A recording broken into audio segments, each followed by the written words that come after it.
محمدا رسول الله. بسم الله الرحمن الرحيم. السلام عليكم ورحمة الله وبركاته.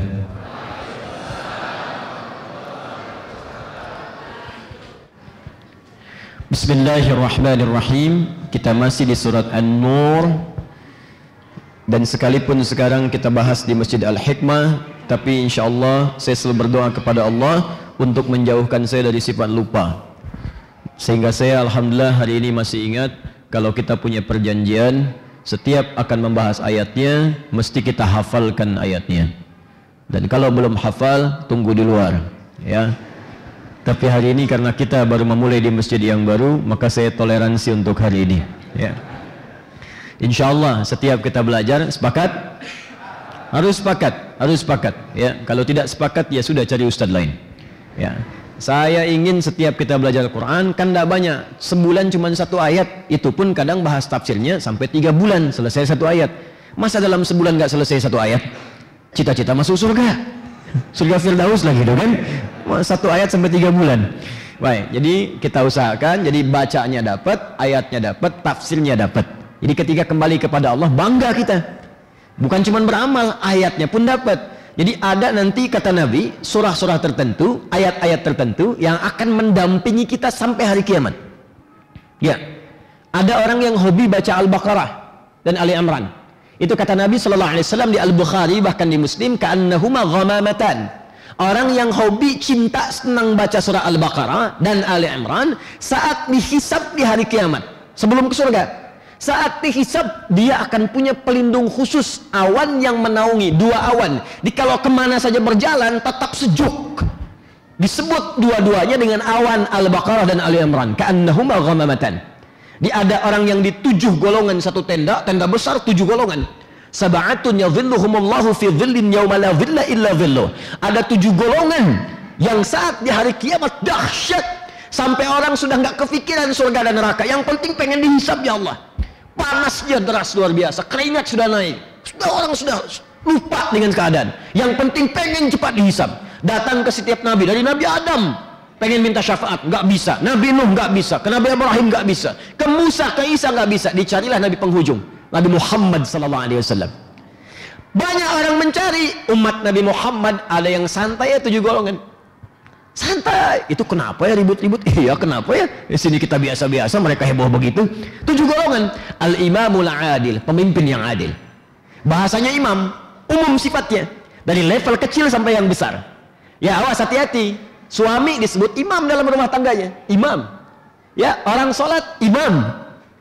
Makanya orang sholat pun mesti adil. Karena itu ketika imam akan memimpin sholat, diminta melihat jamaah ke belakang. Bukan sekedar dengan kalimat, itu ada fikihnya, itu hati-hati. Makanya mesti paham. Nengok ke belakang, ya ada bahasa disampaikan istau, istaqimu. Itu bahasa bukan bahasa lafzi hakiki, tapi maknawi. Ya, jadi dalam fikih itu ada yang lafzi itu mesti lafadznya disampaikan begitu dengan bahasa Arab, nggak boleh dirubah. Seperti adzan itu lafzi, jadi nggak boleh adzan pakai bahasa lokal, harus bahasa Arab. Allahu Akbar, Allahu Akbar. Di Arab begitu. Di Indonesia juga walaupun bukan negeri Arab sama, Allahu Akbar, Allahu Akbar. Ya, di Amerika Allahu Akbar, Allahu Akbar, nggak boleh diganti. Kalau diganti maknanya hilang.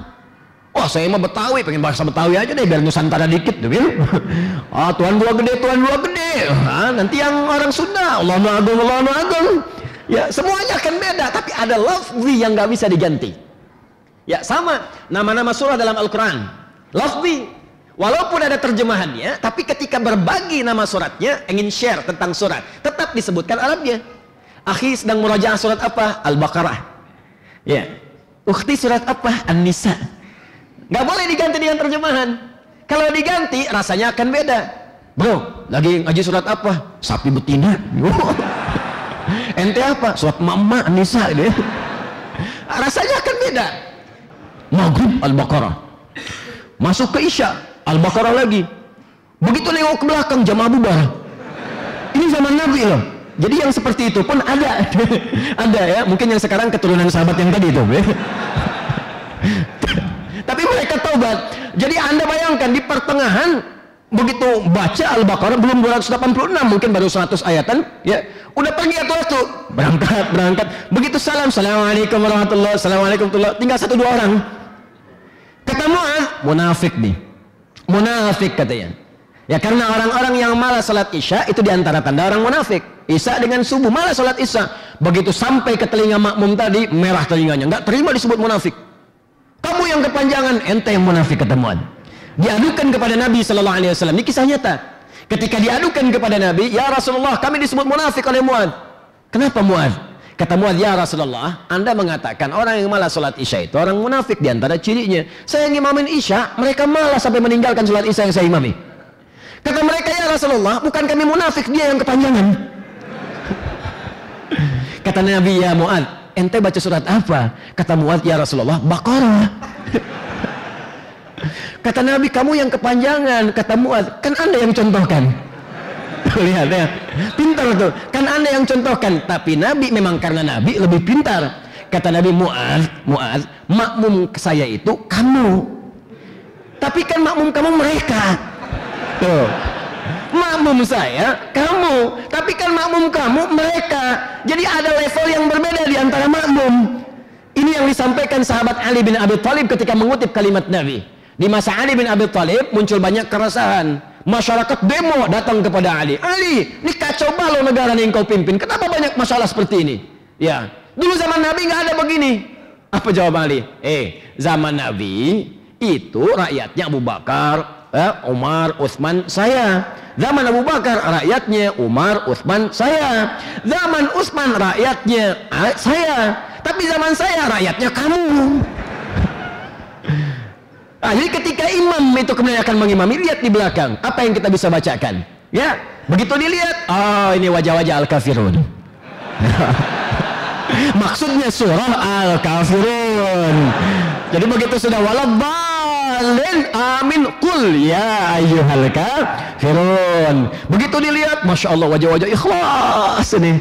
Baca surat Al-Ikhlas. Begitu dilihat, masya Allah wajah-wajah petualang dan pejuang. Yasin. Wal Qur'anil Hakim. Belakangan. Allahu Akbar. Paling gampang. Al-Imamul Adil. Ya. Ada rajulun qalbuhu kana muta'alliqan bil masajid. Ada pemuda, anak muda yang hatinya lekat dengan masjid. Kalau yang sudah sepuh lekat dengan masjid wajar. Tapi kalau yang muda lekat dengan masjid itu yang luar biasa. Jadi saya sering katakan ada pemuda Real Madrid, ada pemuda Real Masjid. Ya, dekat dia ke masjid. Nah itu pun di hari kiamat akan punya naungan. Ada rajulani syaban yatahabba fillah, Allahu Akbar. Dua orang yang saling mencintai karena Allah. Dua orang saling mencintai karena Allah. Berpisah bertemu karena Allah. Bertemu karena Allah, pasti bertemu di tempat-tempat baik. Akhi, ke pengajian yuk, ayo. Malam tahajud yuk, ayo. Kalau perempuan, ukhti berjilbab yuk, ayo. Tahsin yuk, ayo. Tapi redaksinya laki-laki, laki-laki, perempuan, perempuan, bukan ke laki-laki ke perempuan. Ya. Ukhti malam tahajud yuk, modus itu. Kecuali yang mahram, suami dan istri. Tapi ada yang dahsyat, itu 7 golongan. Ada yang dahsyat, ini golongannya terpisah dari yang tadi. Dikala yang 7 golongan di tenda itu saja. Di tenda itu aja nggak bisa keluar. Keluar dikit, capek. Yang ini enggak, jalan aja kemana-mana. Siapa orang ini? Orang yang senang baca Al-Baqarah dan Ali Imran. Ada yang senang baca Al-Mulk, itu dijaga dan sejak di alam kubur. Orang yang sering dan mencintai surah Al-Mulk, maka Allah akan jaga jasadnya di alam kubur. Setiap waktu dapat cahaya, cahaya, cahaya, cahaya. Ada yang senang dengan surah Yasin. Ada yang senang dengan Al-Waqi'ah, dibebaskan dari kefakiran oleh Allah Subhanahu wa taala. Yasin didekatkan dengan Rasulullah sallallahu alaihi wasallam. Makanya silahkan Yasinan, Baqarahan, Al-Kahfian, Al-Mulkan, An-Nisaan. Ya, semua ada faidahnya, ada fadilah dalam surah Al-Quran. Orang yang senang dengan surah Yusuf dibebaskan dari kesedihan. Makanya ulama para pakar tafsir mengatakan kalau Anda sedang gelisah, sedang sedih, di kantor ada masalah, di rumah ada persoalan, jangan bikin status. Bahkan selesai. Tak kusangka engkau seperti itu adanya. Oh, nyangka.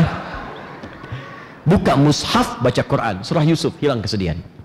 Coba, minimal walaupun solusi belum datang, hati tenang. Hati tenang. Surah An-Nur ketika Anda kaji dan Anda bacakan, cahaya Allah datang membimbing kita dalam kehidupan. Karena itu Bapak Ibu sekalian, ayo cintai, cintai, cintai, mulai untuk membaca. Sekarang kita akan masuk kepada ayat yang pertama.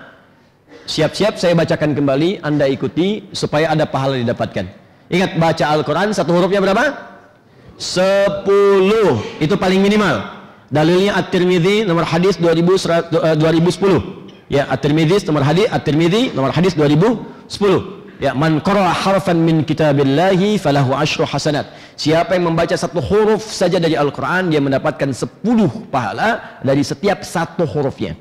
Walam aqul alif lam mim harfun. Saya tidak katakan kata Nabi alif lam mim satu huruf, tapi alif satu huruf, lam satu huruf, mim satu huruf. Walikulli harfin asyru hasanat. Setiap hurufnya 10 kebaikan. 10 itu dihitungnya jangan begini. 1, 2, 3, 4, bukan.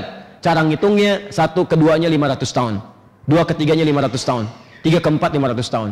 Jadi kalau Anda sehari nggak baca Al-Quran, Anda rugi karena Anda kehilangan pahala ribuan tahun. Rugi. Sebentar, gini cara memahaminya. Yang pengen masuk surga, coba angkat tangan. Yang pengen ke surga dah. Ya, alhamdulillah. Dah turun dah. Masya Allah. Yang surganya Firdaus. Tuh, belum saya minta udah pada ngangkat. Nah, yang pengen ketemu Nabi, ayo. Oh, Masya Allah ya. Biasanya syaratnya meninggal dulu tuh. Lihat sini. Ya, tadi kan pengen surga Firdaus, ya kan? Pengen ketemu Nabi. Masuk surga itu syaratnya 1 beriman, 2 beramal soleh. Jadi amal salahnya dikit, dikalahkan oleh amal solehnya. Itu rumusnya ada di Quran surah kedua Al-Baqarah ayat 25. Wa basyiril ladzina amanu wa 'amilus shalihat anna lahum jannatin tajri min tahtihal anhar. Baik, jadi amal solehnya mesti banyak, salahnya mesti sedikit. Pahalanya udah banyak, dosa dikit. Kalau Anda pengen jadi ahli surga, rumusnya kumpulkan pahala yang banyak, dosa dikit. Sekarang saya tanya pada Anda, siapa yang nggak punya dosa? Angkat tangan. Ayo, kayak tadi ngangkat. Yang dosanya dikit, angkat tangan. Tuh. Yang dosanya banyak. Tuh. Saking banyaknya, sebagian nggak bisa ngangkat. Nah, ini kan dahsyat. Ngaku dosa banyak, pengen ke surga. Rumus menghilangkan dosa dengan amal soleh. Ketika soleh naik, salah turun. Itu rumus. Kalau salahnya naik, solehnya turun. Makanya orang-orang yang berbuat salah nggak bisa berbuat soleh. Orang-orang yang sering berkata yang kotor nggak punya kosakata yang baik. Makanya yang keluar salah karena di dalam dirinya nggak ada yang soleh. Orang-orang yang punya kata-kata soleh nggak bisa bertutur kata yang kotor. Bahkan mau mencela aja nggak ketemu. Cucu Nabi diantaranya Al-Hasan itu, wow, Masya Allah, mulia akhlaknya, mirip Nabi SAW. Ya, dari wajah Al-Husain juga mirip Nabi. Tapi kalau disebutkan akhlak, para ahli hadis, ahli sejarah mengatakan diantara yang paling mirip akhlak Nabi, Allahu Akbar, Al-Hasan. Al-Hasan cucu Nabi SAW, ahli Quran, ahli Al-Quran. Ya, sepeninggal Nabi SAW, dalam keadaan fitnah yang sangat dahsyat, jalan di pasar dengan anaknya diberi nama dengan nama kakeknya, datuknya Muhammad. Allahu Akbar, sedang jalan dicaci maki oleh orang sekitarnya. Dasar kamu begini, didengarin sampai habis. Anda bayangkan, dicaci sebuku, nggak ada satu huruf pun bisa membalas, didengarkan. Begitu orangnya pergi, fantalaka, orang yang mencela ini pergi, anaknya bertanya pada bapaknya, ya abati lima lam tarud. Pak, kenapa nggak dibalas? Atau diklarifikasi, bapak nggak seperti yang dia sampaikan. Apa jawaban Al-Hasan radhiyallahu ta'ala anhu? Kata Al-Hasan, ya bunayya wala adri kaifa arud. Nah, bapak tuh nggak tahu bagaimana cara balasnya. Jadi mencari di hatinya itu untuk membalas, sekedar mengatakan saya nggak seperti yang kamu sebutkan, atau kamu pun tidak lebih baik daripada saya. Itu kalimat tuh nggak ketemu, Pak, Bu, nggak ketemu. Saking bersihnya hatinya. Kalau orangnya soleh, maka yang salah akan hilang. Ya, makanya orang-orang baik itu menemukan kata-kata kotor nggak bisa, menemukan celaan nggak bisa, karena memang susah, nggak ketemu di hatinya. Sama orang yang salah pun menemukan yang baik susah. Ya, preman ketemu akhi, assalamualaikum, susah. Kiai, ustadz bisa, jamaah ta'lim mungkin, akhi, assalamualaikum, ukhti, assalamualaikum, nyampe. Ya karena itu orang yang terbiasa baik akan keukur dalam hidupnya. Nah, rumus cepatnya kalau ingin baik, yang salah ingin kita hilangkan, rumus cerdasnya cari amalan yang ketika dikerjakan pahalanya berkumpul. Banyak. Modal dikit keuntungan banyak. Salat dikerjakan, selesai salat pahala 10. Selesai salat. Tapi Al-Quran setiap hurufnya, bukan selesai baca, setiap hurufnya langsung diberikan 10. Jadi kalau Anda punya dosa satu salah lihat, mata salah lihat. Yang nggak boleh dilihat kelihatan. Ada gambar nggak bagus di handphone, kelihatan. Istighfar iya, cuman mata nggak berpaling. Astagfirullah, salah nih. Pak, salah nih, astagfirullah. Salah. Satu salah, baca Quran. Apalagi pada yang tidak diniatkan, nggak sengaja, ada yang terlihat dipalingkan. Salah, baca Quran, sekali satu huruf hilang tuh. Masih punya modal 9. Masya Allah. Tapi bacanya juga jangan begitu-gitu amat tuh kan. Dosa berapa nih sehari ini? Kayaknya cuma 5 deh. Masya Allah. Alif Lam Mim. Udah dulu ah. Boleh. Nah, jadi sebelum kita bahas, kita baca dulu. Mudah-mudahan saya tidak ingin 1-2 orang yang punya pahala. Kita semua insya Allah baca. Ya, ikuti bacaan saya. A'udzu billahi minasy syaithanir rajim.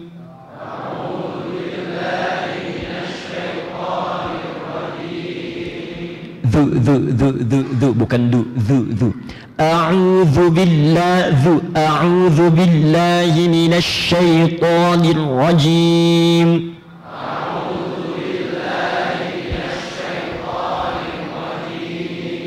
Bismillahirrahmanirrahim.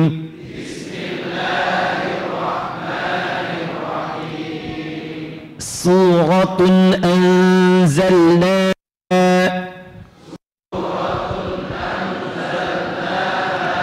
وفرضناها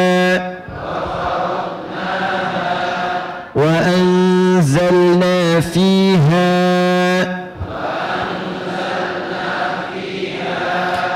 آيات بينات لعلكم تذكرون.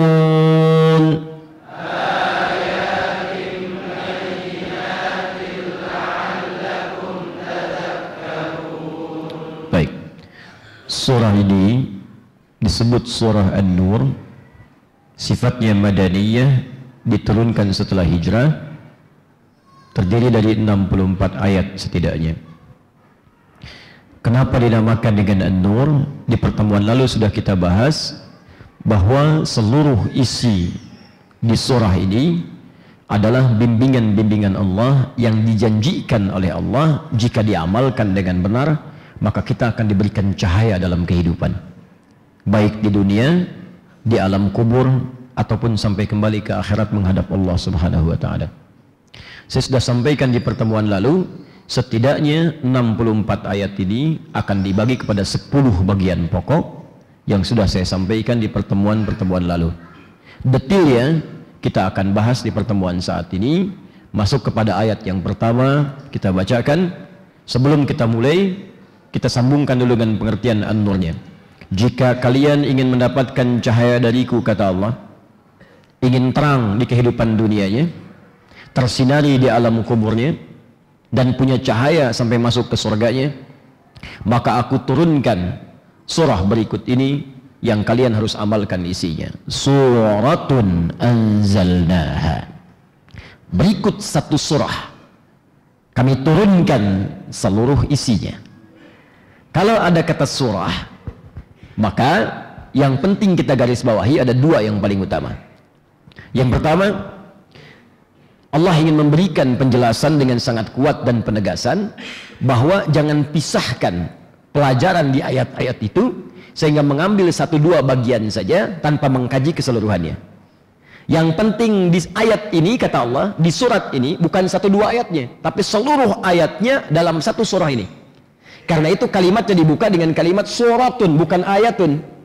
Jadi kalau Anda ingin mendapatkan cahaya dengan sempurna, mata bercahaya, nanti ada di sini bimbingan tentang mata, lisan bercahaya, tangan bercahaya, kaki bercahaya, maka pelajari seluruh ayat di surah ini satu surahnya. Ya, bukan 1-2 bagian ayatnya. Jelas di sini? Baik. Yang kedua, kata suratun, saya jelaskan di pertemuan lalu, itu asalnya bisa seakar dengan kata su'run. Su'run atau surun. Bisa surun atau su'run. Di sini diberikan sifat, di akhir ditambah tak menjadi suratun. Ya, di antara satu dari sekian akar katanya. Su'run saya pernah sampaikan adalah pembatas, batas atau pagar. Ya, sehingga di Madinah pernah dibuat pagar disebut dengan Su'rul Madinah. Batas kota Madinah dengan kota-kota yang lainnya. Kalau Anda sudah melewati batas itu, ya dijaga di situ supaya orang-orang yang tidak berkepentingan tidak masuk ke situ. Batasnya disebut dengan surun. Kadang-kadang disebut dengan surun, ya surun. Seperti di Al-Quran tadi surah ke-57 Al-Hadid ayat ke-13. Ya, yauma yaqul munafiquna wal munafiqatu lilladzina amanu unzuru ya unzuruna naqtabis bin nurikum qila irji'u faltamisu nuran fadhuriba bainahum bisurin, ya bisurin. Maka dibuatkan dari orang munafik ini dengan orang-orang beriman satu pagar pembatas yang nggak bisa melewati itu. Jadi surun, ya, di antara turunan katanya ditemukan di Quran surah Al-Hadid surah 57 ayat ke-13. Allah buat pembatas antara neraka dengan surga sehingga orang neraka nggak bisa sampai ke surga. Tapi kalau ahli surga bisa saling mengunjungi, tergantung levelnya. Jika levelnya paling atas dia bisa berkunjung ke bawah. Level bawah nggak bisa berkunjung ke atas. Dia ada 4 level surga nanti. Ya, level surga pertama, level surga dengan para nabi. Ya, semua nabi yang pernah tinggal di bumi. Itu ada di Quran surah keempat An-Nisa ayat 69. Amalannya ada di situ. Yang berhak di surga bersama nabi itu semua nabi. Dari Nabi Muhammad sallallahu alaihi wasallam sampai Nabi Adam. Ada di situ semua. Ya Muhammad sallallahu alaihi wasallam, ya bin Abdullah, bin Abdul Muttalib, bin Hashim, bin Abdul Manaf, bin Qusay, bin Murrah, bin Kilab, bin Ka'ab, bin Ghalib, bin Figir, bin Malik, bin Nadar, bin Kinana, bin Khuzaimah, bin Mudrika, bin Ilyas, bin Nizar, bin Mudar, bin Ma'ad, bin Adnan, bin Addi, bin Adri, bin Muqawwam, bin Nahur, bin Tari, bin Ya'rub, bin Yasub, bin Nabit, bin Ismail alaihissalam, bin Ibrahim alaihissalam, bin Azar, bin Nahur, bin Amir, bin Kinan, bin Arfakhshad, bin Sam, bin Nuh alaihissalam, bin Mihlail, Matushala, bin Kinan, bin Anwas, bin Tis, bin Adam alaihissalam. Dari zaman Nabi Adam sampai Nabi Muhammad, komplek Nabi Muhammad paling bagus. Ya, paling tinggi, paling elit. Itu semua para nabi. Bahasanya nabiyyin. Wa may yuti'illaha war rasula fa ulaika ma'al ladzina an'ama Allahu 'alaihim minan nabiyyin. Semua para nabi. Yang tinggal di situ paling utama ada 3 golongan. Satu, para syuhada. Syuhada, orang-orang yang syahid. Ya, syuhada, makanya saya katakan kalau ada amalan-amalan yang setara dengan nilai jihad, yang kalau wafat syahid cepat buru itu. Sekarang nggak ada tuntutan untuk bela. Ya, bela negara, bela ibadah dan sebagainya. Nggak ada sekarang. Yang ada apa? Cari amalan setara. Contoh apa? Majlis ilmu. Makanya dalam sepekan coba cari amalan yang bisa mengantarkan ke surga dengan cepat. Masa mau cari dunia terus? Mau sampai kapan tuh cari dunia?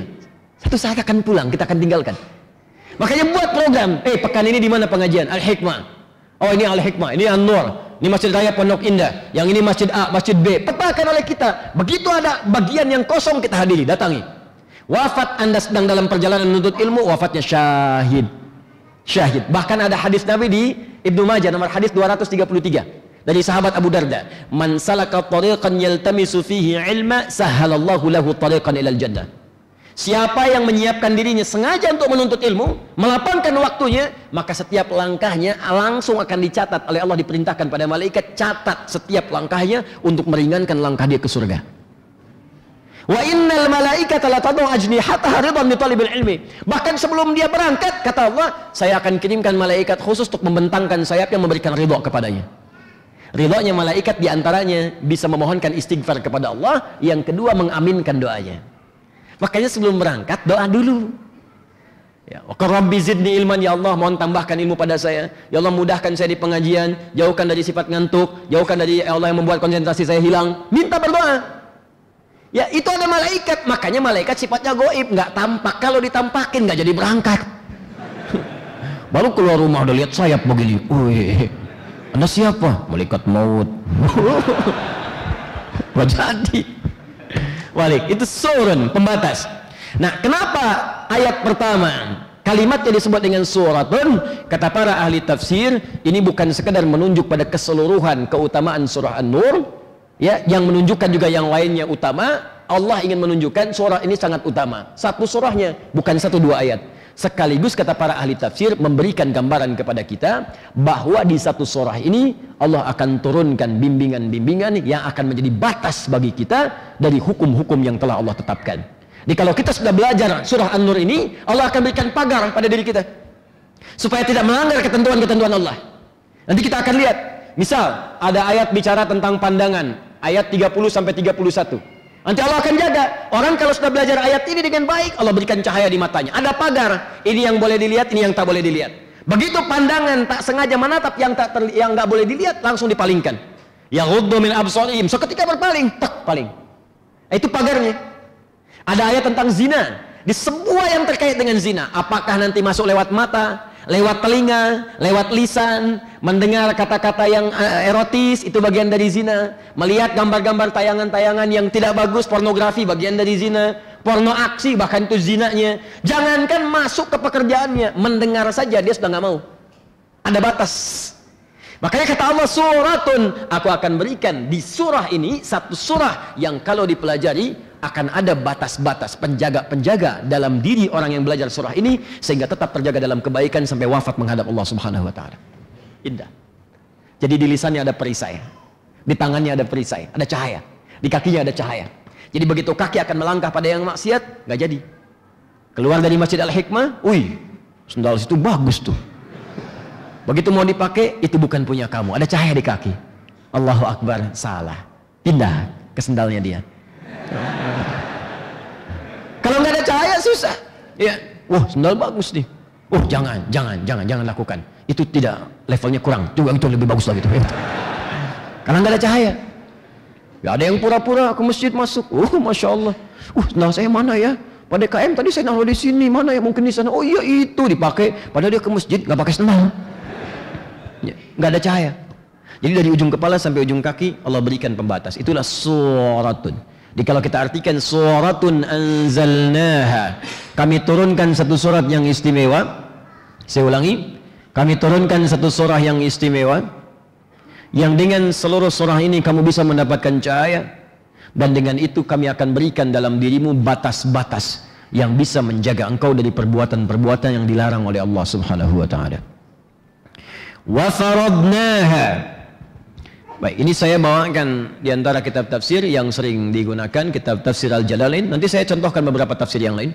Ada Ibnu Katsir, ada Al-Jalalain. Saya kalau ngaji tafsir, saya kumpulkan kitab-kitabnya. Ini Al-Jalalain, ini Tafsir Al-Wasit, ini Fakhrul Razi Mafathul Ghaib, ini Al-Alusi, ya, apa namanya, Ruhul Ma'aniyah, ya, ini Al-Maraghiyah, ini Ibnu Katsirnya. Ini kita gali satu-satu tuh.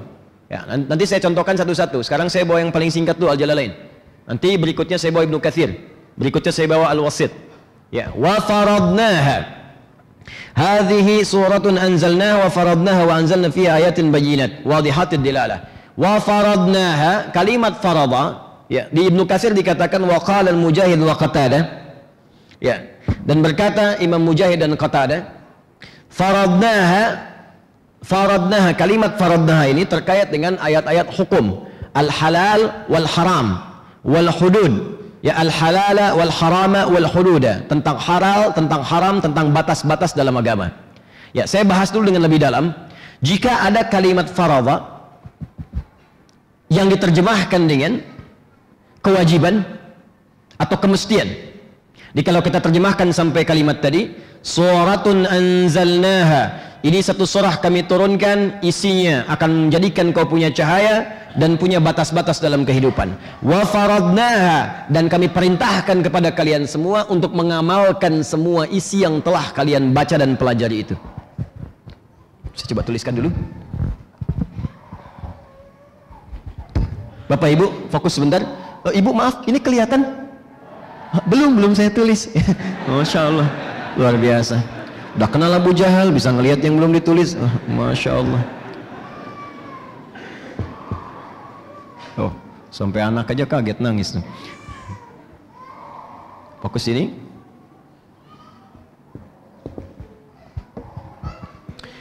Suratun anzalnaha. Kalimatnya menggunakan anzala, menunjuk pada keseluruhan. Kalau sebagian-sebagian pakai nazzala. Saya sudah terangkan, ada nazzala, ada anzala, itu beda. Saya ulang, ada nazzala, ada anzala, itu beda. Kalau nazzala yunazzilu pakai tasydid. Nazzala yunazzilu. Ini itu artinya menunjuk pada sesuatu yang bertahap atau sebagian-sebagian. Bukan keseluruhan. Misal, Al-Qur'an diturunkan oleh Allah kepada Nabi Muhammad secara bertahap. Dalam tempo sekitar 23 tahun. 22 tahun, 2 bulan, kemudian 22 hari. Ada tahapan. Karena itu konteks penurunannya oleh Allah disebut dengan nazzala. Taurat diturunkan kepada Nabi Musa, ya. Kemudian Injil diturunkan pada Nabi Isa sekaligus Taurat 10 perintah Allah di Bukit Tur Sinai, ya. Naik kemudian ke Bukit Sinai, ya, Tur Sinai naik diturunkan Taurat 10 perintah Allah. Injil diturunkan pada Nabi Isa, semuanya, ya, tanpa tahapan. Sampaikan pada umatmu, karena memang umatnya terbatas di sekitaran. Jadi di zaman sebelum Nabi Muhammad, para nabi dan rasul itu tidak diutus untuk semua wilayah. Ya, sebagian wilayah saja. Bahkan nanti ada, kalau kita lah satu kabupaten, itu nabinya ada 2. Misal satu kabupaten 2 kecamatan, satu kecamatan Nabi A, satu kecamatan Nabi B. Contoh, buka Quran surah 51. Ya, ayat ke-24 sampai ayat ke-32. 24 sampai 30 paling kanan sebelah bawah, 31 ke bawahnya, paling kiri sebelah atas. Itu ayat tentang Nabi Ibrahim dan Nabi Lut. Ya, Ibrahim alaihissalam dan Nabi Lut. Ternyata 2 nabi, 2 rasul ini tinggal di satu zaman. Cuman tugasnya beda daerah. Di ketika malaikat diutus oleh Allah untuk menghukum umatnya Nabi Lut yang memang udah nantang azab. Jadi udah minta emang. Ya, bukan Allah pengen kasih, cuman merekanya minta. Karena sifat Allah itu rahmatnya lebih luas dibandingkan dengan azabnya. Anda salah, Pak. Sebanyak-banyaknya dosa, kalau tobat masih diampuni, Pak. Buka Quran surah ke-39 ayat 53. Ini ayat turun tentang orang yang banyak dosanya luar biasa, sering berzina. Zina itu kan termasuk dosa besar. Ya, setara dengan pembunuhan. Ya, setara dengan bagian pertamanya ada kemusyrikan, tingkat pertamanya. Makanya orang yang menghalalkan zina itu dihukumi murtad oleh para ulama. Sengaja menghalalkan dihukumi murtad. Ya, karena tingginya dosa itu. Zina, kemusyrikan, pembunuhan. Tiba-tiba turun ayat ini. Kalimatnya indah sekali. Qul ya ibadiyalladzina asrafu ala anfusihim la taqnatu min rahmatillah. Kata Allah Muhammad SAW, katakan pada hamba-hambaku yang menghukumi dirinya banyak dosa sehingga dia merasa pesimis dengan rahmat Allah. Saya kayaknya udah nggak mungkin dia masuk surga nih. Mukanya udah muka neraka begini nih. Perbuatannya udah jerumus sesat nih. Udah hitam melumpur tubuh saya. Kata Allah, katakan kepada orang-orang itu, jangan putus asa dari rahmat Allah. Innallaha yaghfiru dzunuba jami'a. Allah akan ampuni semua dosa dia yang telah dia kerjakan sepanjang dia mau tobat. Dimohon maaf, Pak. Kalau Allah sudah tawarkan yang seperti itu, pernahkah Anda membunuh, Anda pernah mabuk, pernah zina? Kata Allah, kalau kamu tobat, saya ampuni sepanjang kamu pengen tobat. Kalau sudah dengan tawaran itu nggak mau tobat juga, berarti yang salah Andanya, bukan Allahnya. Makanya benar kata Nabi, semua umatku akan masuk surga. Illa man aba, kecuali yang nggak pengen. Nah, umat Nabi Lut ini itu minta diazab. Ya Lut, kalau memang benar, katakan dia pada Tuhanmu, azab aja kami. Ayo kami tungguin. Memang nantang azab. Umat Nabi Nuh nantang azab. Umat Nabi Lut nantang azab. Memang minta dihukum. Makanya dijawab oleh Allah ketika diberikan petunjuk nggak mau diambil, nantang, diturunkan. Tapi yang menarik, sebelum datang ke sini, mampir dulu malaikat itu ke tempatnya Nabi Ibrahim. Tengah malam sebelum subuh. Kalau kita jam 2, setengah 3-an. Ya, hal ataka haditsu dhaifi Ibrahim al-Mukramin, Quran surah ke-51 ayat 24, paling kanan agak sedikit ke bawah. Apakah Anda pernah dengar kisah Nabi Ibrahim kedatangan tamu-tamu mulia di pertengahan malam? Tengah malam. Ya, sepertiga menjelang ke arah subuh. Datang jam 2, setengah 3 kalau sekarang. Ya, idzakhalu alaihi faqalu salama. Ketika mau bertamu, mereka mengatakan assalamualaikum, assalamualaikum. Pak, Ibu, Bapak deh malam-malam kedatangan tamu.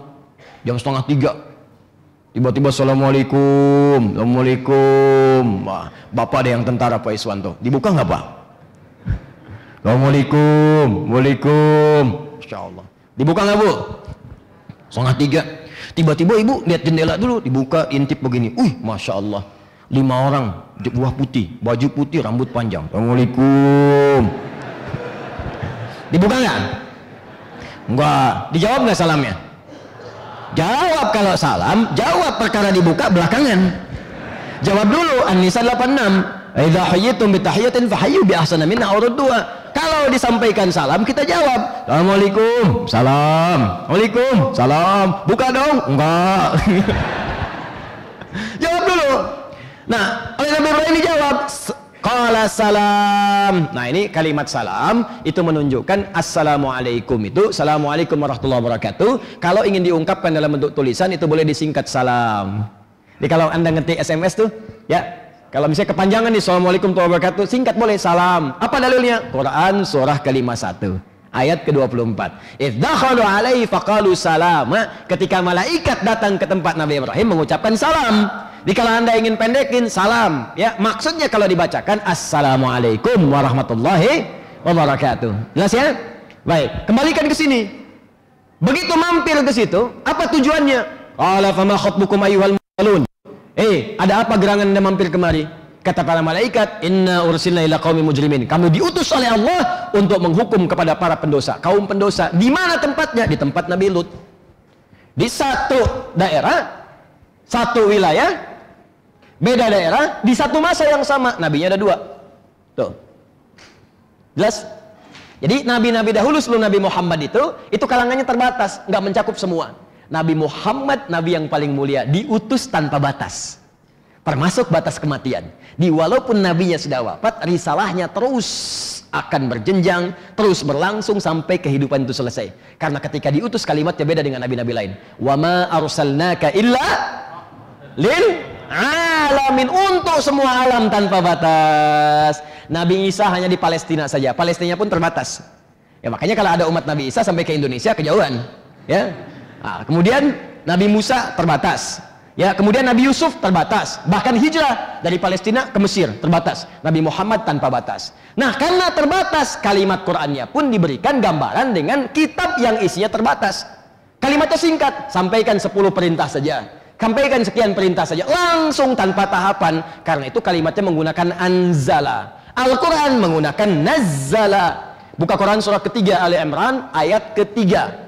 Nazzala alaikal kitaba bil haqqi musaddiqan lima baina yadayhi wa anzalat taurata wal injil. Taurat dan Injil menggunakan anzala, Al-Quran menggunakan nazzala. Jelas? Jadi kalau ada nazzala yunazzilu, itu artinya bertahap, nggak semuanya. Contoh ayat hujan. Ayat hujan pakai nazzala, bukan anzala. Quran surah ke-31 ayat 34. Innallaha indahu ilmus sa'ah wa yunazzilul ghaith. Hanya Allah yang tahu kapan kiamat terjadi, dan hanya Allah yang mengatur cuaca, termasuk menurunkan hujan. Makanya sekarang tidak ada kepastian cuaca, yang ada adalah perkiraan cuaca. Gelap, kilat menyambar-nyambar, dar. Hujan enggak, udah itu terang lagi. Yang enggak ada kilat, hujan.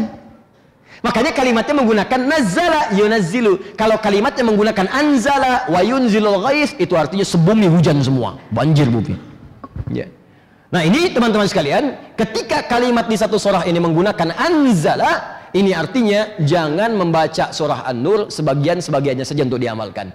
Ambil semuanya, keseluruhannya. Saya turunkan, kata Allah, sesurat ini yang penting jadi cahaya, bukan sebagian-sebagiannya. Karena itu menggunakan kalimatnya anzala, bukan nazzala. Nah, ini ngajinya begini, ya, pakai ilmu sorobnya. Terus, wa faradnaha. Wa-nya itu ma'iyah. Ya, kita pakai ilmu nahwu, ngajinya yang betul. Ya, kita insya Allah betul-betul ngaji ini ya. Wa harfu atfin rabitin baina syai'aini bima'na al-ma'iyah. Huruf yang menjandingkan antara dua peristiwa yang bergandengan, tak bisa dipisahkan. Antara satu dengan dua harus nyambung. Ya, tapi ada jarak, nggak langsung. Bisa bersamaan, bisa ada jarak. Kalau tidak ada jarak, menggunakan fa,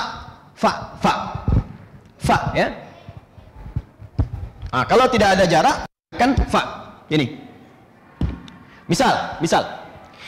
Dhahaba Ahmadu ila Jami al-Hikmah. Fa Muhammad. Ahmad pergi ke Masjid Al-Hikmah, lalu diikuti oleh Muhammad menggunakan fa. Maka antara Ahmad yang pergi dengan Muhammad nggak ada jarak. Begitu Ahmad keluar, Muhammad langsung ikut di belakang, nempel. Nah, ini dua peristiwa. Contoh, Nabi Zakaria pernah berdoa dalam sholat. Ya Allah, saya minta keturunan. Orang mengatakan saya nggak mungkin punya keturunan. Maka saya minta kepadamu saja yang tidak punya batas dalam pengabulan. Begitu beliau meminta, sedang berdiri dalam sholatnya. Bahasanya berdiri qaimun. Sedang sholat yusolli. Baru selesai mintanya, belum selesai sholatnya. Belum selesai. Baru selesai minta, langsung turun jawaban. Doa kamu dikabulkan. Turun malaikat mengatakan kau akan punya anak. Namanya Yahya. Bahasanya menggunakan fa. Buka Quran surah ketiga Ali Imran ayat 38 sampai 39. Yang 38-nya yang mintanya. Qala rabbi habli min ladunka dzurriyyatan thayyibah innaka sami'ud du'a. Begitu selesai berdoa, belum selesai salatnya, turun malaikat pakai fa. Fanadatul malaikatu wa huwa qaimun yusalli fil mihrab. Maka langsung turun malaikat sedangkan beliau masih salat di mihrabnya, belum selesai salatnya, baru selesai doanya. Kalau pakai wau, mungkin dikabulkannya habis selesai sholat. Atau saat sujud baru dikabulkan. Doanya berdiri dikabulkan saat sujud. Doanya dalam sholat dikabulkan pasca sholat. Mungkin pakai wau. Tapi kalau pakai fa, langsung seketika. Ya, awas, ini saya sampaikan ini karena penting. Kalau baca Quran, baca hadis, menemukan huruf ini, langsung praktekkan maknanya. Ya, An-Nasai nomor hadis 886. Kalau Anda mengangkat tangan, boleh sejajar dengan bahu di Al-Bukhari, hadraman kifai. Atas jajar dengan daun telinga di An-Nasai nomor hadis 1101. Begitu Anda mengangkat di 886-nya, fawadha'a yadahul yumna 'alal yusra, maka segera meletakkan telapak tangan yang kanan di punggung yang kiri begini. Pakai fa. Di antara ngangkat dengan meletakkan langsung, ini menandakan tidak ada gerakan lain. Ya, ini menandakan tidak ada gerakan lain. Jadi begitu Anda takbir, Allahu Akbar, langsung yang kanan letakkan di kiri. Jadi kanan yang ini letakkan di kiri. Boleh begini, pas. Boleh pergelangan ketemu pergelangan, rusgun ala rusgin, begini. Ya, boleh kemudian sa'id, lebih sedikit ke sini. Ya, jadi begini, pergelangan dengan pergelangan, tapi langsung Bu ya, nggak diukur. Allah. Sampai sini. Dan nggak boleh di sini, awas. Nggak boleh di sini, sampai siku. Subuh-subuh ke puncak, sholat begini misalnya kan. Nah, ini nggak boleh. Kata Nabi, jangan engkau bersedekap seperti orang sombong. Ya, yang dia meletakkan telapak tangannya di sikunya, jadi begini, ngawasin proyek nah ini nggak boleh, sampai sini saja. Nah tapi antara ngangkat dengan nutup seketika pakai fa. Nah karena itu mohon izin ya, karena itu kalau sudah jelas seperti ini, maka Anda tidak perlu membuat gerakan baru, kecuali mungkin saya yang kurang pengetahuan, ada hadis lain. Karena saya pernah mendengar, Ustadz nggak enak lah, kiri itu kan nggak bagus, kanan itu bagus, yang positif. Nggak bagus kalau kiri duluan menghadap Allah, kanan dulu. Begitu takbir, kanan dulu masuk, baru kiri tutup begini. Jadi Allah angkat begini, kadang-kadang kaki naik dikit tuh kan. Nah itu saya belum temukan hadisnya. Jadi tidak terbiasa menyalahkan. Kita belum temukan hadisnya. Cuman saya baca, saya gali, ya itu hadis palsu pun tidak ada. Di pemalsu hadis pun tidak tertarik memasukkan hadis ini karena sudah jelas gitu. Ya. Ini ke sini. Kembali ke sini, ini pakai fa. Kalau pakai wau, artinya pekerjaannya bersamaan. Setelah satu pekerjaan ada aktivitas yang lain. Pekerjaan pertama berdoa, yang kedua dikabulkan. Kalau menggunakan wau, dikabulkannya ada jeda. Nah sekarang lihat cara membacanya. Antara suratun anzalnaha dengan kalimat faradnaha menggunakan wau. Wa faradnaha, bukan fa faradnaha. Suratun anzalnaha wa faradnaha. Artinya apa? Kata Allah, kalau kalian sudah belajar ini satu surah, saya turunkan satu surah semuanya. Kalau kalian pelajari, kalian akan dapatkan cahaya dalam hidup dan punya pembatas dari hal-hal yang diharamkan oleh Allah. Tapi kalau ingin dapatkan cahaya itu, kata Allah, perhatikan baik-baik, setelah kalian pelajari ini, faradnaha, kami wajibkan kalian untuk mengamalkan isinya. Antara amal ini, kewajiban mengerjakan ini, dengan mempelajari ini diberikan jeda oleh Allah menggunakan wau. Ini menunjukkan bahwa sebelum Anda beramal sesuatu, penting untuk mempelajari dulu. Al-ilmu qabla al-amal. Diberi ilmu dulu sebelum beramal. Pelajari ayatnya dulu, baru diamalkan. Kalau sudah paham ilmunya, mudah mengamalkannya. Jadi kalau ada orang yang sekarang, maaf, mudah melihat maksiat, memang nggak ada ilmunya. Mudah berzina, nggak ada ilmunya. Mudah mencuri, nggak ada ilmunya. Tangan berbuat yang kotor, nggak ada ilmunya. Karena nggak ada ilmu, amalnya nggak muncul. Makanya kata Al-Quran, kalau pengen amal yang benar, ini pelajari dulu suratnya satu surah. Begitu suratnya saya turunkan, kamu pelajari, wa faradnaha, kami wajibkan untuk mengamalkan apa yang telah engkau pelajari itu. Kalau memang ingin dapat cahayanya. Mana keduanya? Kalau cuma ngaji begini, dikaji, dicatat tapi nggak diamalkan, nggak akan dapat cahaya juga. Makanya wawunya ma'iyah. Ma'iyah itu bersamaan. Bersamaan dengan belajar ilmunya, mesti diamalkan isinya. Kalau ingin dapat cahayanya. Jadi kalau Anda cuma datang tiap bulan, datang, catat, pahami, tapi nggak diamalkan, nggak akan dapat cahayanya. Makanya kalimat yang menggunakan faradnaha itu adalah kemestian yang harus dilakukan, biasanya dalam konteks fikih. Jadi kalau ada kata farada, ini tuntutannya biasanya fikih atau terkait dengan muamalah, interaksi kehidupan. Ada yang menggunakan kutiba, kataba, kutiba dan turunannya, seperti puasa. Ya ayyuhalladzina amanu kutiba alaikumus. Kalau kewajibannya menggunakan kutiba, ini menunjukkan kepada keteraturan dalam pelaksanaannya, sistematis, tersusun rapi dari awal sampai akhirnya. Contoh, puasa diawali dengan sahur, dimulai dari fajar, diakhiri sampai maghrib. Jadi nggak bisa Anda misalnya, saya pengen puasa sampai duhur aja lah gitu kan, duhur. Besoknya asar lah, ya lusanya duha gitu kan. Ya, yang penting nahan makan, nggak bisa. Ada sistemnya. Bahkan saat puasa pun bukan cuma menahan lapar dan haus, dibuat sistem yang rapi oleh Allah. Ya, kalau kalian malamnya nih kerjakan tarawih, siang harinya nih kerjakan amal saleh, jauhi maksiat. Ini yang dilakukan, ini yang ditinggalkan. Karena sistemnya rapi dari awal sampai akhir, maka disebut kewajibannya dengan menggunakan kutiba. Kenapa nggak pakai farada ya Ustadz? Karena puasa itu udah dikenal, udah paham semua. Di sebelum ada ayat ini pun orang-orang Yahudi sudah puasa, Nasrani sudah puasa, bahkan yang Hindu punya puasanya, yang Buddha punya puasanya, ya orang-orang Yunani ada puasanya, sudah kenal dengan puasa. Tapi tidak semulia dengan Ramadan yang diturunkan oleh Allah Subhanahu Wa Taala. Kata Allah, saya akan turunkan satu puasa yang beda sistemnya dengan yang lain, yang rapi susunannya, yang sempurna pahala dan batas-batas serta manfaat dalam kehidupannya. Tapi kalau ada kalimat yang menggunakan kata farada dan furida, maka yang ditekankan pengamalan fikihnya. Amalkan ya, amalkan. Yang paling dahsyat sholat. Karena sholat itu menggabungkan keduanya. Disebutkan kata-kata baknya atau turunan dari kata itu, dan disebutkan kata faradanya. Buka Quran surah keempat ayat 103, paling kanan pertengahan. Sholat ini menggabungkan dua kata ini. Yuk kita baca ayatnya. Fa idza qadaytumus salata, kalau Anda sudah selesai menunaikan salat, fadhkurullaha, maka segera berzikir kepada Allah. Jadi kalau sudah selesai salat, assalamualaikum warahmatullahi, assalamualaikum warahmatullahi, zikir. Zikir itu banyak.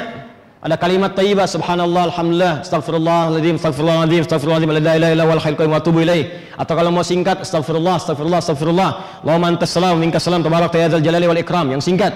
Kalau mau dipadukan dengan doa yang lain, Allahumma antas salam minkas salam wa ilaika ya'udus salam fa hayna rabbana bis salam wa adkhilna jannata darus salam tabarakta ya dzal jalali wal ikram. Ya, yang singkat tadi ada di hadis Muslim, nomor hadis 571. La ilaha illallah wa la syarikalah, lahul mulku wa hamdu wa ala kulli syai'in qadir. Hadis Muslim nomor hadis 573. Ya, masuk kemudian ke subhanallah, Allahu akbar, al-ikhlas, falaq, an-nas, ayat kursi dan sebagainya. Jadi zikir itu bisa thayyibah, ya, baca Quran itu zikir. Quran surah ke-15 ayat 9. Mengulang Quran itu zikir.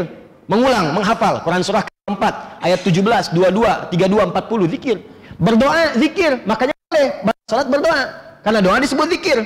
Quran surah ke-7 ayat 205. Wazkur rabbaka fi nafsika tadarruan wa khifatan wa dunal jahri minal qaul. Boleh.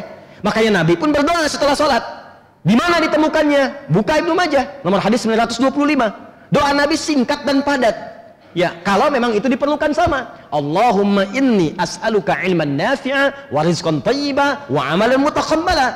Kalau Anda pengen yang lain karena belum ada yang disebutkan di zaman Nabi, silahkan tambahkan. Zaman Nabi nggak ada ujian, UAN nggak ada, UAS nggak ada, UMPTN nggak ada. Anda sedang kuliah, pengen doa setelah sholat, silahkan. Ya Allah, mudahkan ujian saya ya Allah. Ya, tapi yang bagus. Jangan Anda sendirian. Ya Allah, mudahkan untuk saya, sulitkan bagi yang lain ya Allah. Luluskan saya yang lain, jangan ya Allah, supaya saya nggak ada saingan. Nggak boleh. Minta yang baik-baik. Minta. Boleh, silahkan. Nah, yang paling menarik, fadhkurullaha qiyaman wa qu'udan wa ala junubikum. Kalau Anda selesai sholat, walaupun buru-buru, tidak menghalangi Anda untuk zikir. Anda pengen cepat-cepat, ada dinas, ada pekerjaan, tapi kan sambil jalan bisa berpikir. Apa nggak bisa dari berdiri sampai ke tiang masjid sana baca istighfar, astagfirullah, astagfirullah, astagfirullah. Sambil ke mobil, subhanallah, subhanallah, subhanallah. Sambil berjalan silakan. Duduk kalau tenang silakan. Sambil baring silakan. Fa idza ma'nantum fa aqimus shalah. Kalau sudah tenang, enak, tunaikan salat dengan nyaman, termasuk salat sunnah. Ujung ayatnya, lihat ujung ayatnya. Innas salata kanat 'alal mu'minina kitaban mauquta. Pakai kitab. Sungguh salat itu bagi orang-orang beriman, kata Allah, saya tetapkan waktu yang sangat teratur. Aturannya tentang waktunya disebut menggunakan kitab. Kitaban mauquta. Dari kataba. Waktunya disusun, isya malam nih. Ya, awas, maghrib menjelang malam. Zuhur siang-siang, asar ke tengah sore, subuh disebut sholat subuh, subuh sampai isya teratur. Bahkan kalau mau dijama diatur, yang boleh dijama yang berdekatan. Zuhur ke asar silahkan, asar ke maghrib karena zuhur udah dengan asar nggak bisa ke maghrib, maghrib dengan isya. Subuh diletakkan paling jauh, jauh ke isya, jauh ke zuhur, makanya nggak bisa jama zuhur dengan subuh. Entar saya jama aja deh, itu kesiangan namanya. Ya, jama zuhur dengan tahajud nggak bisa, subuh dengan tahajud nggak bisa dijama. Karena itu letak di jauh, diatur waktunya. Bahkan ketika ditekankan kalimatnya menggunakan farada, innalladzi farada 'alaikal qur'ana laradduka ila ma'ad. Kata Allah, Muhammad, aku yang mewajibkan semua hukum dalam Al-Qur'an, aku pasti akan mengembalikan engkau pada kematian. Nabi pun itu ditegaskan oleh Allah Muhammad, kalaupun kami nabi, kamu nabi tetap kamu beramal. Dan saya wajibkan kau beramal. Anda bayangkan ya, Nabi Muhammad itu orang paling takwa, terjamin surga. Ini satu-satunya Nabi yang sebelum wafat surganya sesurat turun. Sebelum wafat turun sesurat. Inna a'tainakal kautsar fasalli lirabbika wanhar inna syani'aka huwal abtar. Itu satu surah tentang surga. Makanya Al-Imam Asy-Syafi'i berfatwa dengan bismillah dijaharkan di dalam salat karena mengambil riwayat ketika hadis ini turun. Kata Nabi tersenyum tuh. Sahabat tanya, kenapa Rasulullah engkau tersenyum? Kata Nabi, barusan turun satu surat kepadaku, Bismillahirrahmanirrahim. Inna a'tainakal kautsar, fasalli lirabbika wanhar, inna syani'aka huwal abtar. Kata Imam Asy-Syafi'i, karena Nabi Muhammad ketika membaca surat itu menggunakan Bismillahirrahmanirrahim dengan kalimat jahar, maka beliau berfatwa dengan jahar. Ahmad bin Hanbal dengan sir, silent. Ya, Imam Malik, Imam Abu Hanifah tidak membacakannya. Abu Hurairah baca rakaat pertama jahar, selanjutnya tidak, karena ada 70 hadis tentang basmalah di sini. Tapi poinnya, surah Al-Kautsar, satu surah yang diturunkan menjamin Nabi masuk surga dengan semua kenikmatan yang paling indah. Satu-satunya Nabi yang akan diberikan nikmat surga sampai merasa puas, Nabi Muhammad. Di surat Ad-Duha, wala saufa yu'tika rabbuka fatarda. Muhammad jangan khawatir, entar kalau sudah ke surga, saya berikan kau nikmat sampai puas. Padahal kaidah nikmat itu nggak ada yang puas. Orang tuh kalau sudah dapat nikmat nggak pernah puas, Bu, Pak. Nih saya contoh ya. Anda tuh dapat sepeda nikmat bukan? Nikmat. Kalau sudah dapat sepeda, puas nggak? Biasanya kalau dapat sepeda pengen apa? Motor. Makanya disebut sepeda dan motor, disingkat sepeda motor. Udah punya motor pengen apa? Mobil. Udah punya mobil pengen apa? Kereta. Naruh di mana? Tuh. Udah pengen kereta, pengen pesawat, nggak pernah puas. Jadi sifat nikmat tuh kalau diberikan selalu pengen nambah. Tapi kata Allah, saya akan berikan padamu Muhammad nikmat di surga sampai kamu puas. Sampai mengatakan saya ridho ya Allah, saya puas. Tingkat paling tinggi cuma Nabi Muhammad. Tapi sedahsyat nikmat itu pun tetap ada ketegasan dari Allah. Kata Allah, innalladzi farada 'alaikal Qur'an laradduka ilal ma'ad. Muhammad, walaupun statusmu Nabi, statusmu Rasul, tetap aku wajibkan engkau untuk beribadah sesuai dengan semua syariatku. Dan ingat, engkau akan wafat. Nabi aja disebutkan kalimat begitu, apalagi kita yang bukan Nabi. Tunjukkan pada saya ada ayat yang menjamin Anda langsung masuk surga. Tunjukkan pada saya ada ayat yang mengatakan pada Anda, engkau Joni, saya akan masukkan ke surga sampai puas misalnya. Nggak ada. Karena itu tuntutan beramal lebih maksimal pada kita. Yang paling dahsyat, sholat menggunakan fardhu pada kewajibannya dan menggunakan keteraturan pada waktunya. Makanya kalau ada orang yang nggak sholat tuh aneh. Kayak Haji Hashim bin Asy'ari, pendiri Nahdlatul Ulama, beliau punya kitab 19 kitab. Ya, saya menghafal kitabnya. Di kitab yang kedua itu ada kitab namanya Risalah Ahlus Sunnah wal Jamaah. Risalah Ahlus Sunnah wal Jamaah. Di halaman ke-11, paling kiri sebelah bawah, di paragraf yang ketiga, baris 1 sampai 3. Itu beliau mewanti-wanti Wa minhumul abahiyuna. Kata beliau di Jawa itu pada tahun 1333 Hijrah. Di sekarang sudah 1400 berapa? Nah, 41. Itu 1333. Jadi udah berapa ratus tahun tuh ke belakang, ya. Ya, jadi teman-teman udah sekitar 170-an, 170 tahun ke belakang. Kata beliau, pada masa itu sudah ada yang aneh di Jawa. Apa di antara keanehannya? Wa minhumul abahiyun, ada aliran disebut dengan abahiyun. Siapa aliran abahiyun itu? Mereka adalah orang-orang yang kelihatan rajin zikir. Kelihatannya rajin zikir. Tapi anehnya, yang paling aneh itu mereka menyimpulkan wala yantabiqu alaihim al-amru wan nahyu. Karena sudah merasa tinggi puncak zikirnya, merasa dekat dengan Allah, wasafa qalbuhu, dan merasa bersih hatinya. Saking merasa dekat dengan Allah, kesimpulannya konslet. Ya, apa di antara kesimpulannya? Udah nggak berlaku lagi perintah dengan larangan. Dia sudah nggak ada perintah lagi karena sudah tinggi, udah dekat dengan Allah. Nih saya udah dekat nih. Jadi perintah salat udah nggak berlaku lagi. Di salat itu hanya berlaku bagi yang masih latihan. Tuh, saya latihan, Anda latihan tuh. Latihan. Kalau sudah dekat dengan Allah, udah nggak perlu salat lagi. Makanya nanti Anda temukan orang-orang seperti ini kelihatannya rajin zikir. Begitu tiba waktu salat, Allahu Akbar, Allahu Akbar. Anda tanya, Pak Kiai, ini sudah waktunya sholat apa nggak sholat dulu? Ada yang masih latihan. Kalau Bapak, fisiknya di sini, rohnya sedang sholat. Kata Kiai Hasim, itu adalah aliran yang sesat dan menyesatkan. Tinggalkan. Sekarang kalimat itu di copy paste sama orang liberal. Saya pernah ditanya sama orang liberal, Ustaz, sholat itu kan mencegah perbuatan keji dan mungkar. Jadi kalau sudah kita bebas dari perbuatan keji dan mungkar, ya nggak usah sholat lagi. Saya bilang, Mas, meninggalkan sholat itu termasuk perbuatan mungkar. Dah, selesai. Kita tinggalin aja, udah. Ya, meninggalkan sholat termasuk perbuatan mungkar. Nah, jadi di sini ada kalimat wa faradnaha, berarti tuntutan kepada kita. Kata Allah, kalau Anda inginkan cahayanya Anda dapatkan, maka pertama setelah Anda pelajari, segera amalkan apa yang dipelajari itu. Jelas?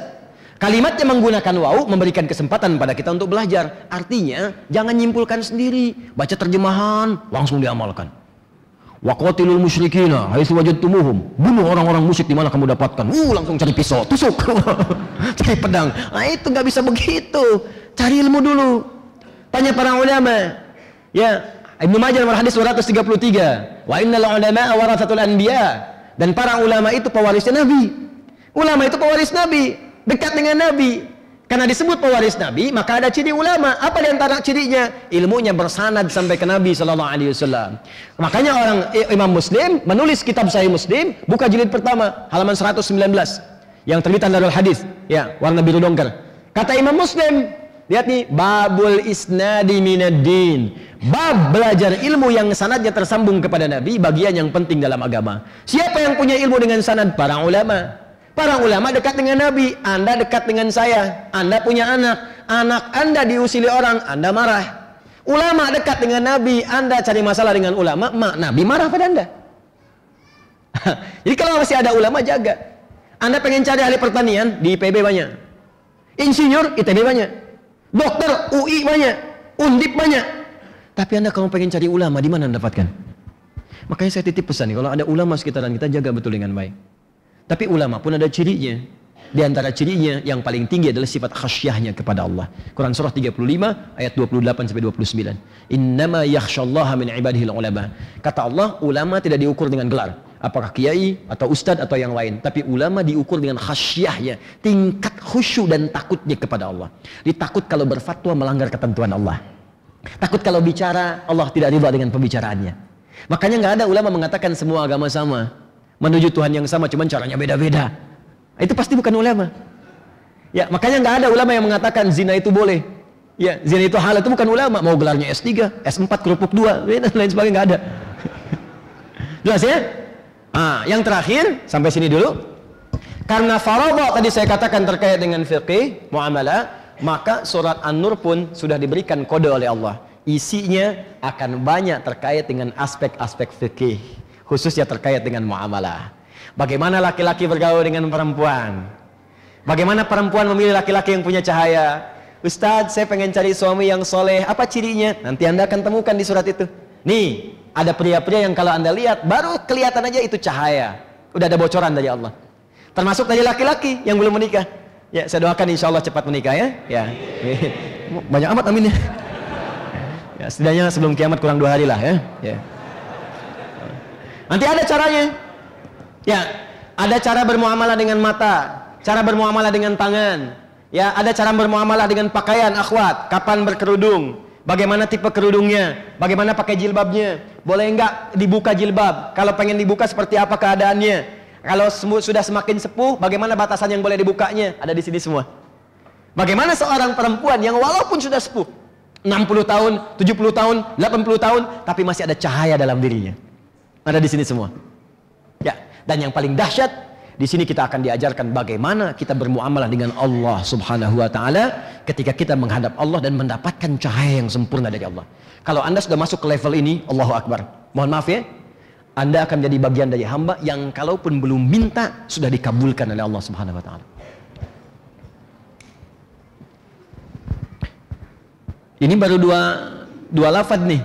Ya, belum sempurna ayatnya nih, ya. Kemudian sebentar.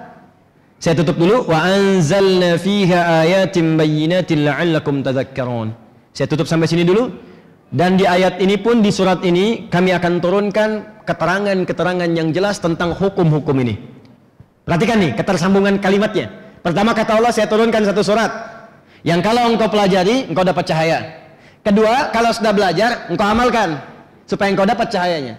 Yang ketiga kata Allah, ini bukan sekedar saya terangkan, ini bukan sekedar saya turunkan ayatnya, tapi pun saya terangkan keterangan-keterangannya sampai jelas supaya engkau tidak bingung mengamalkannya.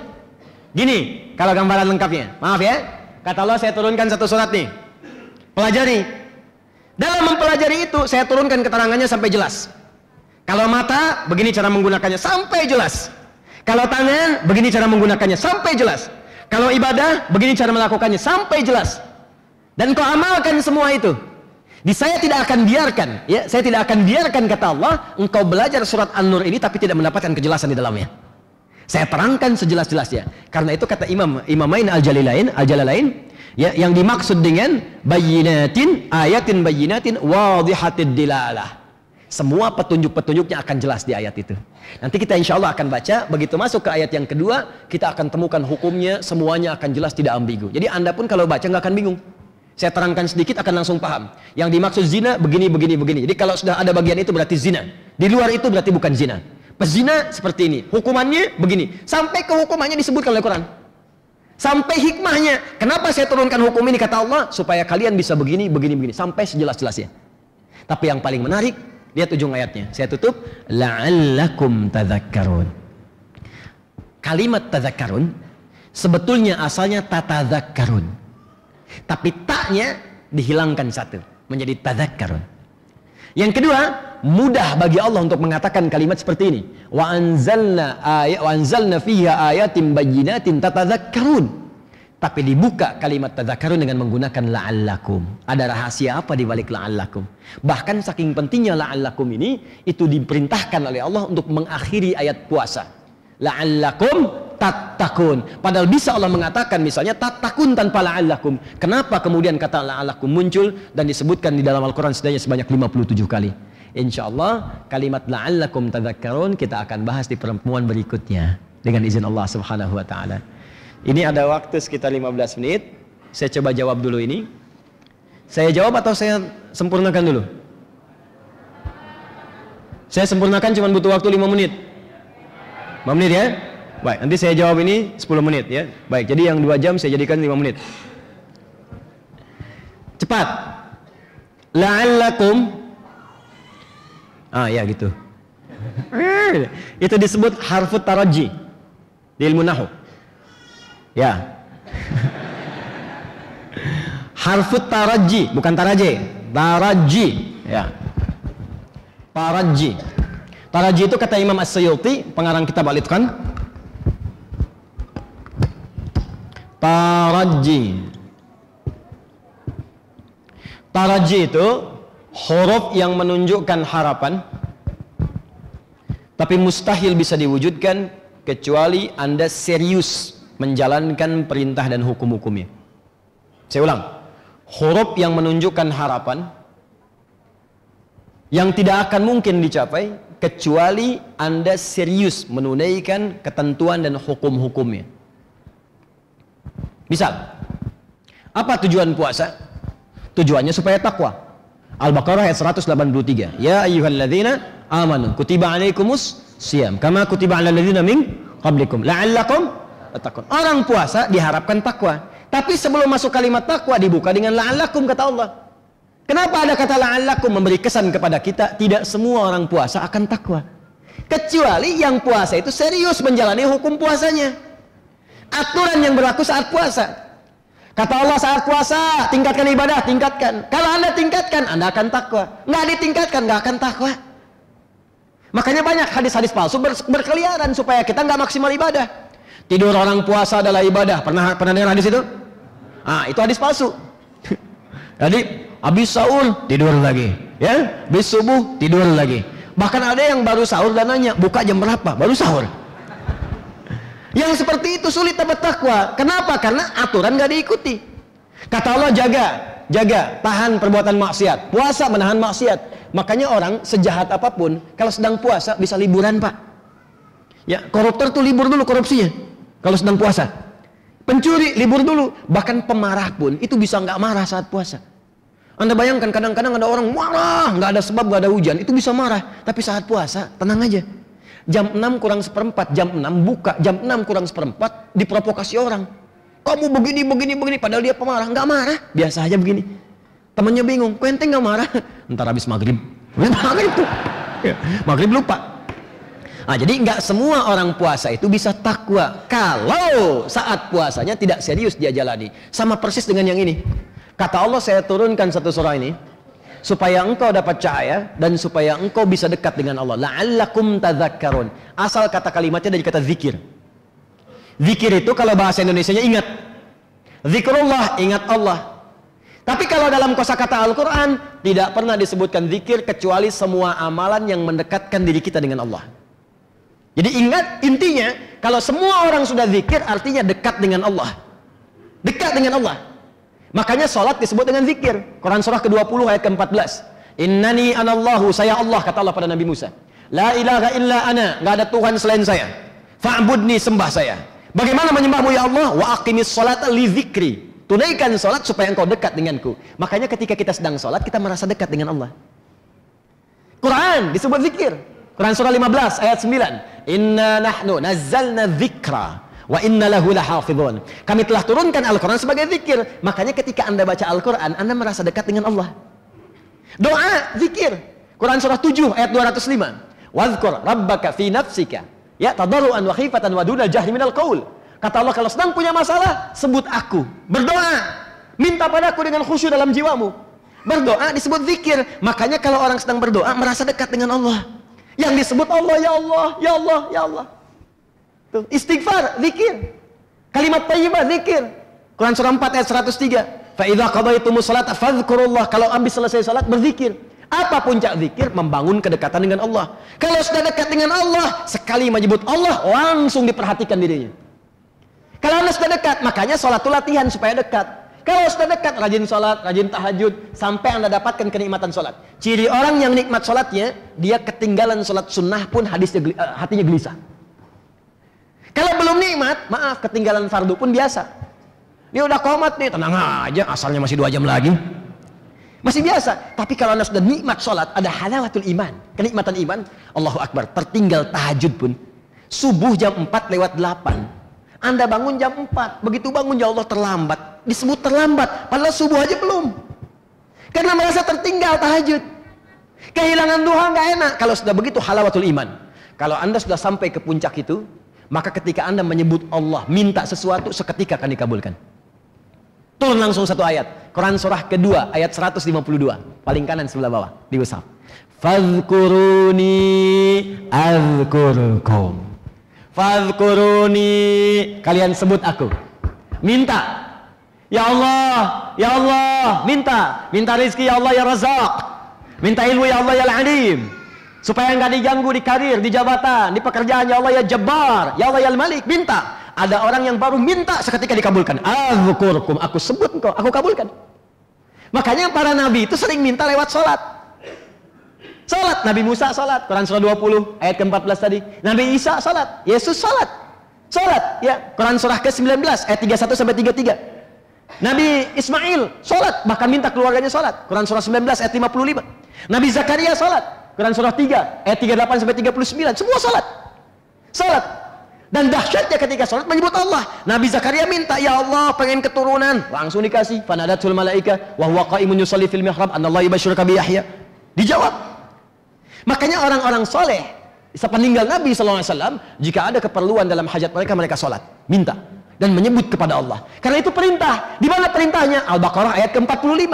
Wasta'inu bis-sabri was-shalah. Kalau engkau punya hajat, silahkan terima masalah dengan sabar, lalu sholat. Dalam sholat minta. Makanya ketika Anda minta, hadis qudsi, wa idza qala al-'abdu iyyaka na'budu wa iyyaka nasta'in. Jika seorang hamba benar salatnya pada kalimat iyyaka na'budu wa iyyaka nasta'in, kata Allah, lihat hadis qudsiynya. Hadza baini wa baina 'abdi. Ini adalah perjanjian aku dengan hambaku. Wali 'abdi, untuk hambaku kalau benar salatnya, masalah apapun yang dia minta sekarang aku akan kabulkan.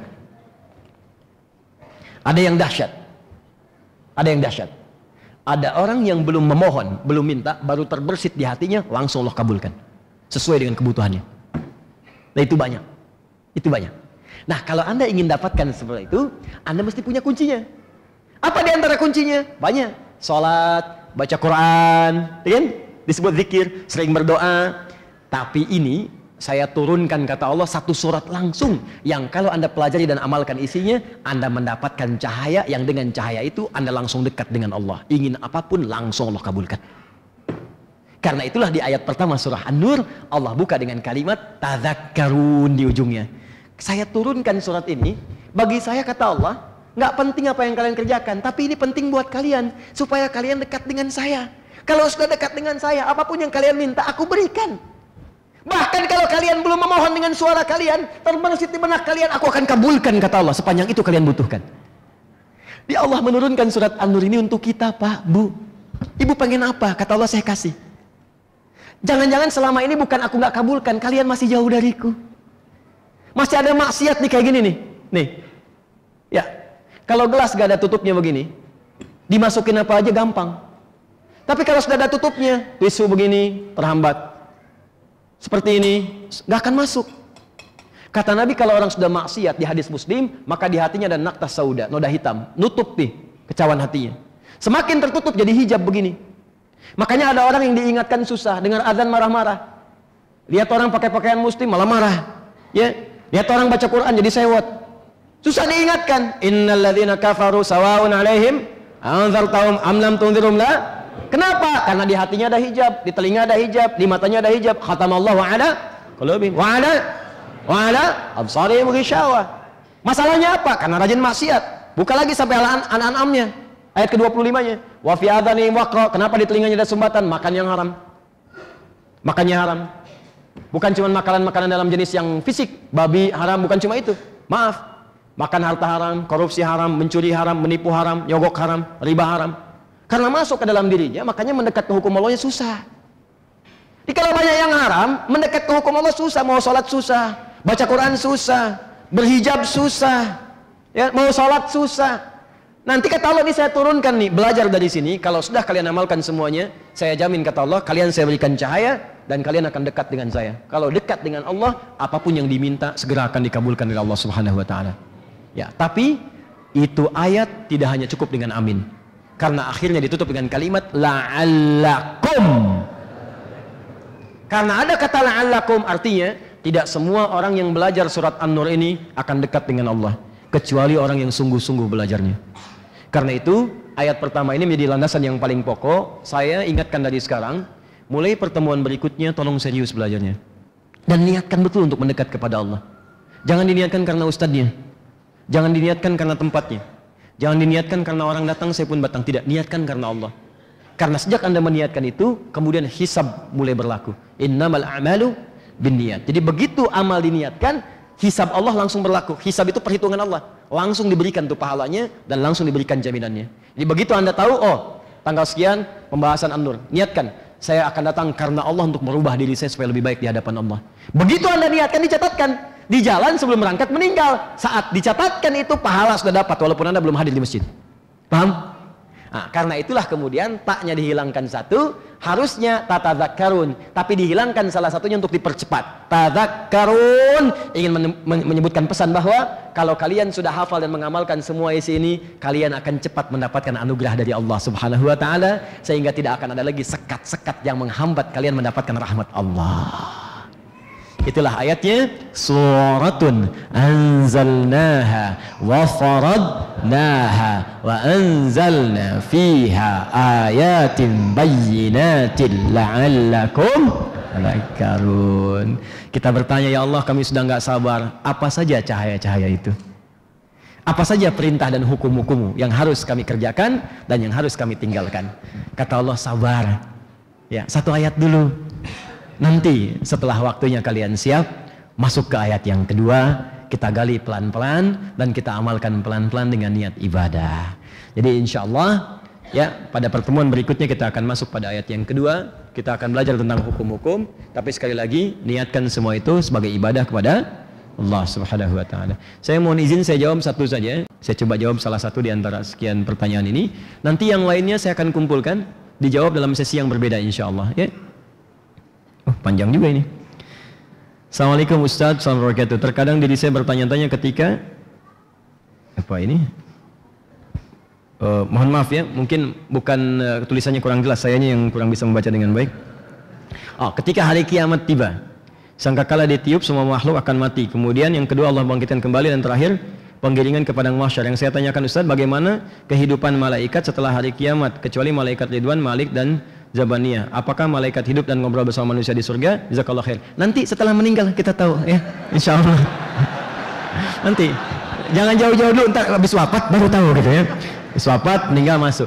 Ada malaikat-malaikat yang oleh Allah kemudian diberikan kesempatan-kesempatan untuk berdialog dengan manusia. Di antara contohnya Quran surah ke-13 ayat 23 sampai 24. Begitu kita masuk surga, sudah disambut oleh malaikat menyampaikan ucapan selamat. Apa kalimatnya? Salamun alaikum bima sabartum. Siapa yang mengucapkan? Malaikat. Apa dalilnya? Wal malaikatu yadkhuluna alaihim min kulli bab. Ada orang masuk surga, disambut para malaikat, menyambut mereka di setiap pintu surga dan mengatakan, selamat Anda masuk surga. Selamat Anda masuk surga karena telah sabar dalam beribadah ketika menyembah Allah Subhanahu wa taala. Jelas sampai sini? Baik, wallahu taala adam bis-shawab. Kita berdoa kepada Allah, mudah-mudahan doa kita dikabulkan dan diijabah oleh Allah Subhanahu wa taala seperti Nabi pernah mencontohkan dan memberikan kepada kita teladan-teladan yang baik. Alhamdulillahirabbil alamin, hamdan syakirin, hamdan na'imin, hamdan yuwafi ni'amahu yukafi mazidah. Ya Rabbana lakal hamdu wa lakal syukru kama yanbaghi li jalali wajhikal karimi wa li 'azimi sultanik. Allahumma salli wa sallim wa barik ala habibikal karim rasulikal mustafa al amin sayyidina Muhammadin wa ala alihi wa sahbihi ajma'in.